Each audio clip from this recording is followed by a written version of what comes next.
Hello guys, hello mga Karestilaki TV. For today's video mga ka-idol, binalikan natin dito sa may bandang San Felipe yung iniwan nating bakas mga ka-idol. Siguro mga 1 week na mga ka-idol yung nakakalipas, wala pa rin nakakakuha.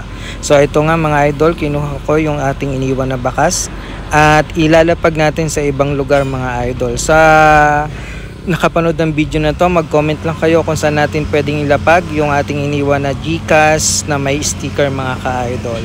At ito nga pala, ipapakita ko sa inyo mga ka-idol kung paano natin inilagay yung sticker dito sa may parang host mga ka-idol. Ito nga pala yung video mga ka-idol nung nag-iwan ako ng bakas dito sa may San Felipe mga ka-idol. Ayan, papasok natin yan. Pero nung iniwan natin mga ka-idol, wala naman nakakuha mga ka-idol. Kaya yon, iiwan natin sa ibang lugar, ililipat natin mga ka-idol. Yun lang guys, at maraming salamat sa patuloy na pagsuporta sa Karestilaki TV. Ingat sa paghahanap. God bless.